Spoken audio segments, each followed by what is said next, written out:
Is it fair to say that the Texans have given us the answers that we wanted to this point? So we come into training camp, OTAs, the whole 9 yards, and we have questions, right? And now we Right. Sorry. Slow on the trigger. Apologies. So between now and the regular season opener, there will be some ones-on-ones in practices, but we really won't get to see this team again. So have those questions been answered? Is a great question. And let me go back.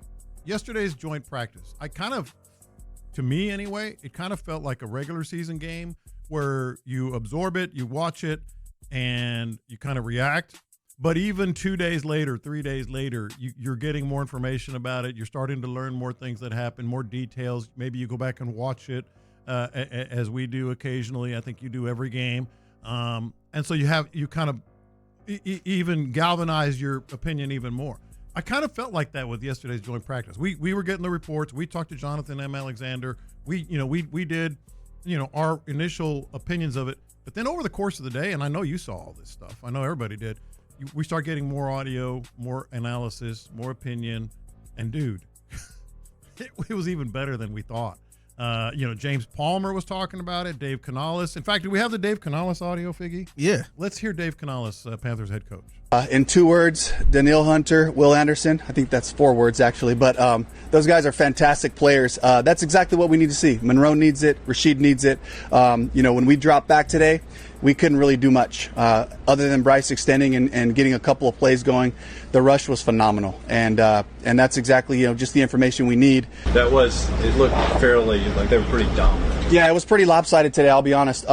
Today did not show that. Today there was a couple of flashes of some nice throws and catches, but, that was a good group today. So, again, I try not to just take it all in a microcosm, but if we want to be good, we have to be able to play against teams like this. I mean, just over and over and over again. So, I was reading, I forget who it was that I was reading. I think it might have been some other takeaways, but it said David. Oh, it was actually Palmer. It was James Palmer. These are some of his takeaways. Stroud looks in more control at the line of scrimmage. He's making all the calls and setting the protections. You can see he's growing with Kaylee. David Montgomery is just a good football player. He will change this offense. The Texans' offensive line is starting to gel. You could tell today. So let's go through these things. Those were all questions. Do you think we've got the questions as much as we can get them short of a regular season game? Yeah. I mean, at least in what we're talking about there. First and foremost, I don't even know what the question would have been on defense to this point. Like, what with this championship level defense, point blank period. That's the way that we have viewed the Texans defense, the headhunter defense, as I'm deciding to call them. Is that this is a head and shoulders one of, if not the best defenses that we've seen in recent football. What were the questions that we had coming in besides can you stay healthy? I feel there were some. What can you? And I feel like those are being answered as well. Just how big of a jump can Kalen Bullock make? He had 2 interceptions yesterday. He did. What are the linebackers going to look like? Well, the starters look great, especially the depth. Maybe that's one question that has not been answered. Yes, so that's why I wanted to kind of go through this exercise. Like, let me just pose a question to you, and then we can both answer. Running game. That's not a question; it's a statement, but you get my point. The questions that we had about the running game. Fair enough. Yeah. It has been. I'll say it like this: it has not been answered resoundingly, but I think we're getting the general gist of what the answer is, if that makes sense. Because I think that a resounding answer in the running game was, boy, they're moving everyone and anybody that's been put across from them, and they're running for big plays. I think that you understand that is absolutely not what we've seen. And I don't mean that, I don't say that to be disrespectful, but also, what is the natural response? They're playing against this defense. Yeah. When they have occasion to play against a different defense, they have looked. Yesterday. They've looked like A. I won't say A+, but I think it's been an A, at worst an A- for the offensive line and creating rush lanes, and then the running backs doing something with that. It does not look like it's a mauling run game against anybody and everyone, but at least against the lower levels of rush defenses, they are indeed mauling, which I think for what we are asking them to do is about all I could expect, especially understanding where you came from in the run game. Is that a fair way to characterize? Yes, but I think we did get this answer that we had coming into camp, and that is David Montgomery / Woody Marks. Woody Marks has looked really, really good. Woody's looked good. So we did get that answer. Now, you kind of answered this one when you were talking about the running game, but what about offensive line? Biggest question coming into camp. Yeah, I mean, one of the things that helps is with Keelan Rutledge being, working out gangbusters. You know what I mean? Like, he has been incredible to this point. Honestly, we've been, and I guess I shouldn't speak for you, but I've been fairly impressed with him both at center and guard. Oh, sure. And so that's about what I could expect.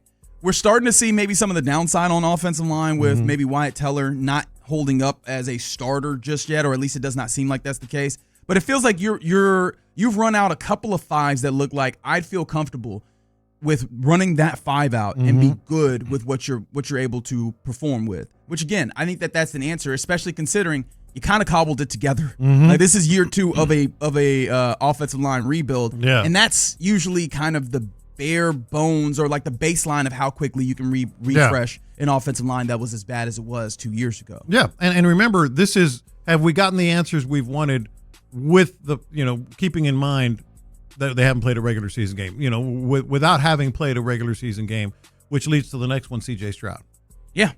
I think so. CJ's been as good as he can be in practices, joint practices, and the small section of preseason game that we have been given.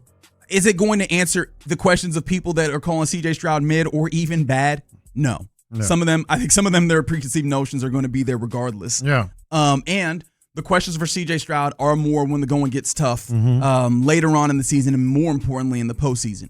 As you noticed, these are not postseason games. That's not going to be the judgment. But qualitatively, getting to the line and operating the offense, we heard a lot of lip service to it. I think that when we've put our eyes on it, it has matched that eye test. We've seen him make changes at the line. Hell, someone's even making note that he changed the play at the line on the Woody touchdown run last game. Like, he has seemed a lot more involved, and you have seen some of the hallmarks of a quarterback that is making changes at the line, which is something that they've talked about.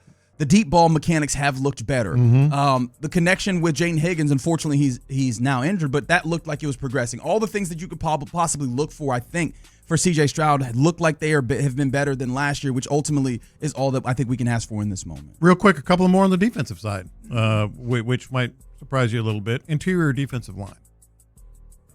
I feel good about it. I'm a little bit. I wish I would have seen more. In what way? Can you explain more? Caden McDonald had the big sack in the last preseason game against the Raiders. Wasn't it the Raiders? Yes. But really, I haven't seen him really assert what we think and he's just a young guy that I guess technically you could say, well, for a rookie, I guess that's about the most you can expect out of a preseason. And then the other one is backup edge. Yeah, backup edge. It's complicated. Backup edge is complicated because I actually got a really great answer at defensive end 3, which is Jadeveon Clowney. Yeah. Remember, we can't pretend like that was always the answer. We were thinking about, is Derek Barnett going to get off the couch and come and join you at some point when they were convening camp? And so with that being the case, I feel a lot better about that having that third defensive end rusher. It's just, who is he paired with now that you have the injury to Dylan Horton? And I don't know. We haven't gotten any updates on Ali Gay just yet. And I guess I should note, when we're talking about the offensive line, the news that we were getting as far as Braden Smith, the offensive tackle, who was also carted off yesterday, it seems like they are not expecting it to be a long-term issue. It is indeed relating to the plantar fasciitis that I think he had been dealing with prior, if memory serves. But it is a plantar fascia injury. They're looking at this as if it's going to be maybe a shorter-term deal, maybe a few weeks. And honestly, Trent Brown has been so good that it feels like you're going to be covered there for whatever time you need for Braden Smith to return and then possibly factor in. So yeah, man, I think that they have. They've done it at the very least. They've admirably attempted to answer all the things that we've talked about, and anything beyond that, I think I have to keep coming back to the idea of this is still a football team and a salary cap sport where you're not going to have all those answer possibly nailed down. They have such a good amount of them with that considered. I think if you're a fan, you need to be excited. I'm ready to roll into the season. Let's tee it up and find out for real. Let's find out for good look, because I think you didn't expect to check all the boxes. Boy, they checked a lot of them as much as they could, to this point. And I do want to say this because you brought this up and I didn't address it, so I apologize. But I think it's fair to mention that Caden McDonald, we thought, at least on this show, that he'd be more plug and play than he is. Yeah. But I think that's okay when I don't expect him to be out there running 90, 80 even % of the snaps at defensive tackle. I've got a Sheldon Rankins and a Tommy Togiai I feel great about. I also have some other guys in Logan Hall and Mario Edwards that I feel good about as well. So I don't even know if he has to get reps. And I know that sounds crazy, but my point is he's got as much opportunity to develop into what he needs. And he's shown you at least some good things as well along the way. It just isn't what I expected before, and I'm not going to hold my expectations against